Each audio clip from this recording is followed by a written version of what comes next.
Hey, coaches. Welcome to another edition of Talking Football with Coach McKie. I am Coach McKie, and today I am going to be going over a question I got in the poll yesterday. So while y'all are coming in, first off, if this sounds okay, this is the first time I've actually doing it in my house with the camera right here and a whiteboard. The reason why is I have some things to take care of today that I'm at home. I'm not in my classroom, so I wanted to do something like this. If it sounds good, please give it a thumbs up. Let me know. Also, in the comments, let me know where you're calling in from while I'm going live. And, excuse me, what I want to do is I want to go over a really good question by Coach Patrick Dietman. I hope I'm saying that right, Coach. It is actually, it's a theoretical question. It goes, okay, and I'm paraphrasing. What if you had to play a game and you couldn't get any game film? How would you call it? How would you go about calling a game if your opponent, something happened, you don't get game film, or he's a jerk and he doesn't send you the game film? How would you go about calling that when you just see him on game day? And that is a very good question because sometimes if you're in middle school or youth, or if you have a high school, there's some crotchety old high school coaches that no one wants to share film with, and they won't, so you have to go in to the game blind. And I think that's a good thing if you know how your offense fits together. It's a simple if-then structure that you need to know with your offense. For example, mine, can y'all see this? Does it look okay? Am I off center a little bit? Let me try to check it out. There we go. So I'm standing in a normal 2x2. I've got my Y and my R on this side, on my right, the F and the L on my left, and I'm just going to stay with a normal play. The play I like to go and where I start everything, if I'm passing the ball, which I love to do, is the stick concept. So I'm going to draw it up real quick. So we've got stick, outside release, shoot, backside, we have the slant, and then this the hitch. So based on this play right here, I know what to call next depending on what the defense does. For example, let's say that this defense, and this has happened to us a lot, whenever we shoot the back out, this linebacker takes the flat and then this safety is creeping down to get the stick. I know that's happened to you before. If it has, please let me know in the comments if you've seen something like that, like the safety taking the stick. And if you're just coming in, welcome. I am going over a question that Coach Dietman asked. He goes, hey, what would you do if you didn't have any game film? How would you call the play? And I'm going over how I would call a play based on just one play. And that play is the stick concept. So let's say we're hitting them with the stick. It's working. All of a sudden now, this linebacker is taking this flat and the safety is biting down on the stick. Well, when that happens, that in my mind triggers the then. If the safety takes the stick, then we post up the R. So he's going to post right there because now when the back takes this running back, the safety creeps down and takes this stick. Well, where's the grass at? You always want to be thinking about taking grass, stealing grass. The grass is where that safety vacated. So that is what I'm going to call next when I call this play. So I'm standing on the sideline. I call stick. It gets stopped or something happens. I'm going to the guy up top. Hey, what happened there? How did they stop that play? And he's going to go, the safety's taking the stick. Then I go, okay, I'm going to hit the post. That's what we do. That's the first thing. What if all of a sudden they decide they're going to, instead of bringing down the safety, they're going to bump over. So they bump this way. Well, where's the grass at now?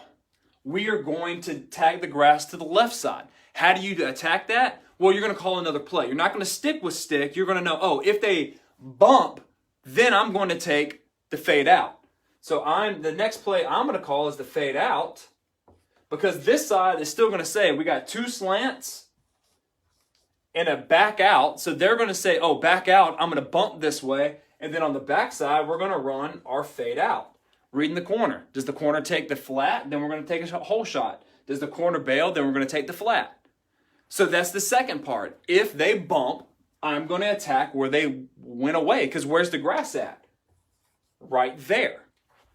The next thing is what do they do when they spin down instead? So let me erase this.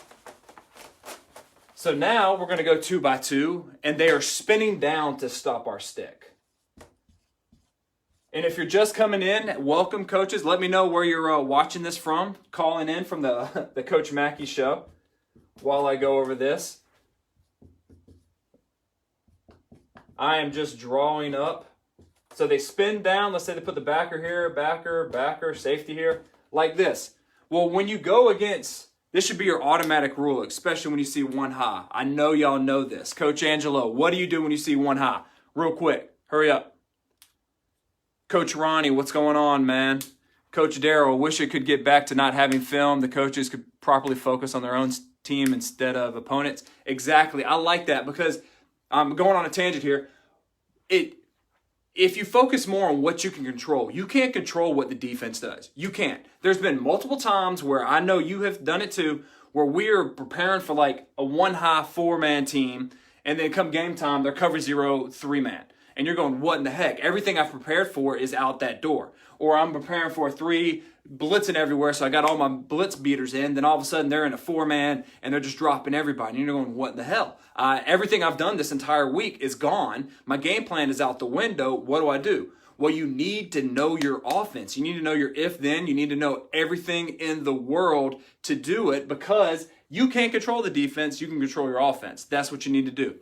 Coach Angelo, okay, you can go sail, but I was looking at what Craig said, 6.